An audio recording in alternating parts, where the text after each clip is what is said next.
Hey everybody, I'm gonna show you how to declare variables and what is the purpose of variables in Python. Basically आज हम इसके rules के बारे में देखेंगे और हम कुछ वेरिएबल डिक्लेयर करेंगे जो कि हम यूज़र इनपुट्स भी उनसे गेट करेंगे एंड देन हम उसमें कुछ स्टैटिक वेरिएबल्स के बारे में बात करेंगे। सबसे पहले देख लेते हैं कि वेरिएबल होते क्या है। वेरिएबल सबसे पहले ये चीज़ है कि आपके पास एक मेमोरी एलोकेशन होती है जो कि आपका डाटा जो है उस वेरिएबल पे पड़ा होता है। जैसे कि अगर किसी को पहचान देनी हो तो उसके नाम से हम पुकारते हैं, तो उसकी पहचान उसका जो नेम है उसका वेरिएबल है, और जो खुद सेल्फ इंसान है वो उसका वैल्यू है।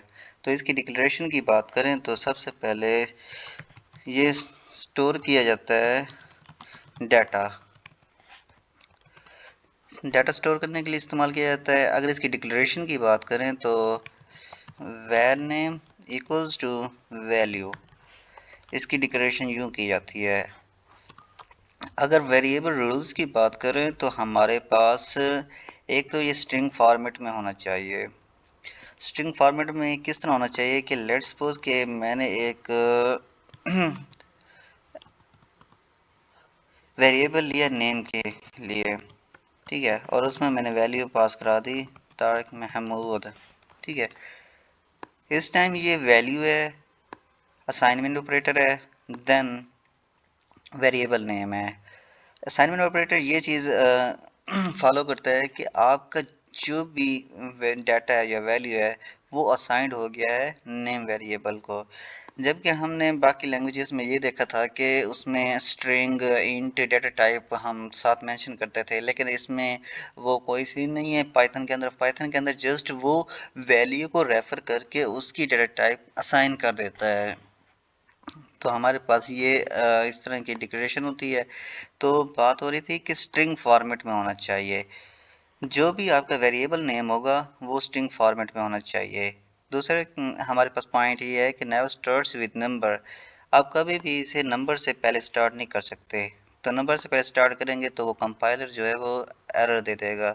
वो कहेगा न्यू लाइन सेमी लाइंस, इस तरह का एरर देगा, लेकिन विच is not acceptable by the Python compiler. अगर नंबर यूज़ करना भी है तो आप वेरिएबल के बाद यूज़ करें, जैसे कि मैंने यहाँ यूज़ किया 2, ये 1 हो गया हमारे पास। इस तरह के हम बाद वाले जो नंबर्स होते हैं हम किसी वेरिएबल के बाद यूज़ कर सकते हैं, लेकिन पहले यूज़ नहीं कर सकते। और उसके साथ हम कभी सिंबल्स को भी पहले यूज़ नहीं कर सकते, ठीक है।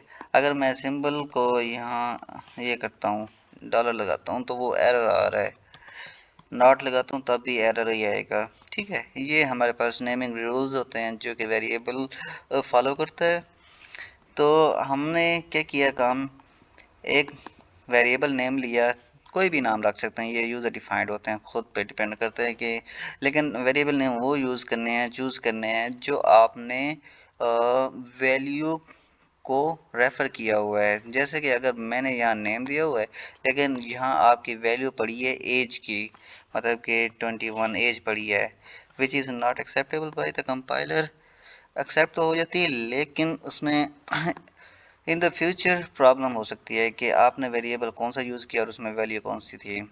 तो मैंने एक वेरिएबल नेम लिया, उसके अंदर तारिक महमूद को स्टोर करा दिया। अब इसे हम चाहते हैं कि ये प्रिंट कर ले, तो प्रिंट करने के लिए हम ये कर देंगे प्रिंट। तो इसको जैसे मैं रन करूँगा तो हमारे पास ये आउटपुट आ गई है तारिक महमूद के नाम से। अगर इसके टाइप की बात करें तो हम इसमें टाइप देख लेते हैं, अगर हमारे पास कोई इसका फंक्शन पड़ा हो। फॉर्मेट आई थिंक, फॉर्मेट में देख लेते हैं, आई थिंक फॉर्मेट ही है। फॉर्मेट फॉर्मेट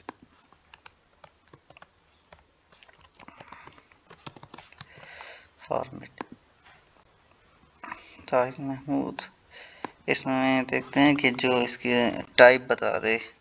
टाइप सर्च करते हैं, कोई है नहीं। उसके बाद हम देखते हैं कोई और हमारे पास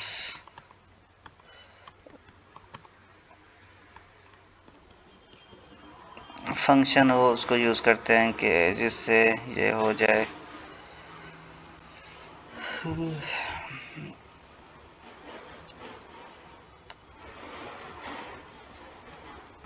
इस डे सिंबल ये सब चीज़ें हैं पढ़ी, लेकिन वो मुझे बोला हुआ है, और जिससे इस वैल्यू की बेस पे उसकी टाइप देख सकते हैं, मतलब कि डेटा टाइप जो होते हैं इंट फ्लोट ये वो सब। सबसे पहले हम देखेंगे स्ट्रिंग।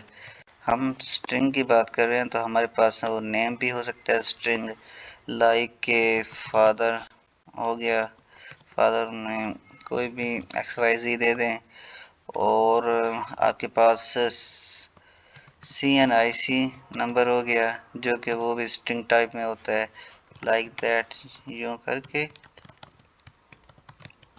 यूँ हमारे पास स्ट्रिंग टाइप हो गई। अब आप सोचेंगे ये तो सारे नंबर्स ही हैं, ये इंटीजर टाइप में आएगा, लेकिन इसमें डैशेस भी तो आपके इंक्लूड हैं जो कि रेफर करते हैं स्ट्रिंग में। तो ये हमारे पास आ गया। अगर इसको मैं प्रिंट करूँ फादर CNIC, अगर मैं ये प्रिंट करूं स्ट्रिंग को तो हमारे पास कुछ यूं रिजल्ट आएगा। ये हमारे पास रिजल्ट आ गया। ठीक है, अब बात करते हैं इंट की। इंटीजर नंबर्स होते हैं जो कि हमारे पास नंबर्स होते हैं कोई भी without points, that's called integer number.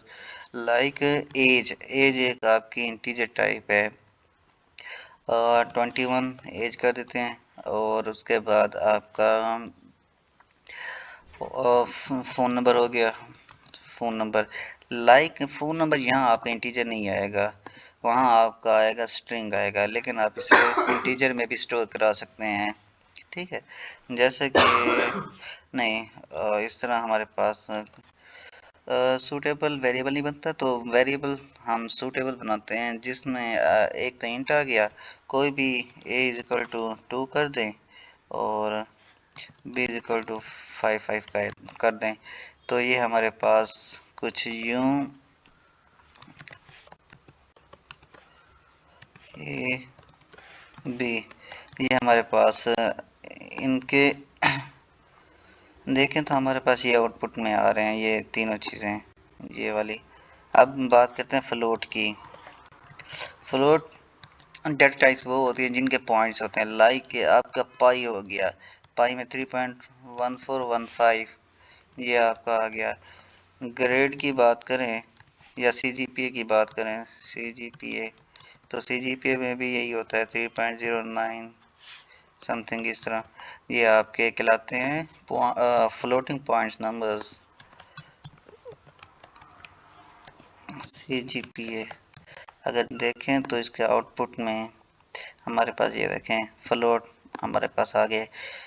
Float के बाद हमारे पास कुछ नन टाइप भी होते हैं, नन टाइप, और कुछ बूलियन टाइप भी होते हैं। अगर हम बूलियन की बात करें तो बूलियन में देखें कि अगर इज़ वैलिड, अगर वैलिड है तो हम ये वैलिड कर देंगे, मतलब कि फर्स्ट टाइम क्या वो बंदा एलिजिबल है या वैलिड है, उसके क्रेडेंशियल वो चेक करो।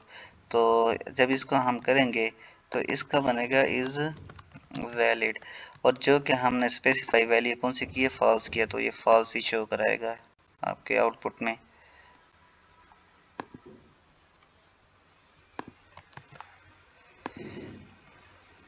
ये देखें फॉल्स शो करा रहा है। ठीक है, इस तरह के, लेकिन बूलियन को स्पेसिफाई करने का बेहतर वे ये है कि आप उससे पहले इज़ का इस्तेमाल करें, उसके बाद फिर कैमल केस में जो नेक्स्ट वर्ड होगा उसका फर्स्ट कैरेक्टर कैपिटल होना चाहिए, इज़ वैलिड, ये हो गया।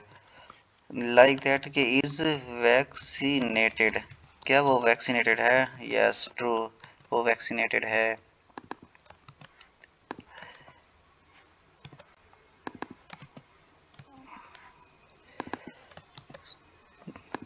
ये हमारे पास वैक्सीनेटेड के लिए आ गया डाटा, ये देखें ट्रू, वो वैक्सीनेटेड है। अब यहाँ तक तो हमारी बात होगी सही। अब हम एक और चीज़ करेंगे, यहाँ हमारे पास आनी चाहिए जो कि वो है नन टाइप। बाकी लैंग्वेजेस में हम क्या करते थे कि जैसे कि इंट ए इंट ए कर देते थे, लेकिन नेक्स्ट टाइम पे हम ए को इनिशियलाइज भी कर देते थे, ये था सीन। लेकिन इसमें वो वाला सीन नहीं है, तो हम उस चीज़ से बचने के लिए या उससे फॉलो करने के लिए तो हमारे पास एक नन टाइप वेरिएबल है जो कि यूज़ करते हैं कि आप देखें ए इज इक्वल टू नन, ठीक है, सॉरी, ये नन आपके पास आ गया है। ये इस चीज़ को प्रेफर करता है कि आप नेक्स्ट टाइम इस वेरिएबल को अपडेट भी कर सकते हैं, लाइक दैट कि अगर मैं यहाँ प्रिंट में ए कर दूं और अगेन ए को मैं मॉडिफाई भी कर दूं, देन प्रिंट ए अगेन कर दूं, तो अब देखें कि एक तो हमारे पास सबसे पहले नन टाइप आएगा प्रिंट होके, ठीक है, नन टाइप, क्योंकि इसमें नन पड़ा हुआ है। उससे हमने नेक्स्ट टाइम क्या किया है, अपडेट कर दिया, जो कि 55 हमने वैल्यू असाइन की है, इंटीजर टाइप है। ये हमारे नन टाइप होते हैं। और भी हमारे पास हैं ब्लॉब्स वगैरह, बाइनरी ऑब्जेक्ट्स, जैसे कि आपकी इमेजेस वगैरह को बाइनरी में बिट्स में स्टोर कराना हो, बाइनरी में स्टोर कराना हो, तब ब्लॉब को इस्तेमाल करते हैं, लेकिन इतने वेरिएबल यूज़ किए जाते हैं। And thank you so much for watching my video. अगर किसी को कुछ प्रॉब्लम हुई हो इसमें वेरिएबल सीखने में, देन यू कैन कमेंट में, मैं आप लोगों को उसका रिस्पॉन्स दूंगा या फिर आपको दोबारा समझाने की कोशिश करूंगा। Thank you so much.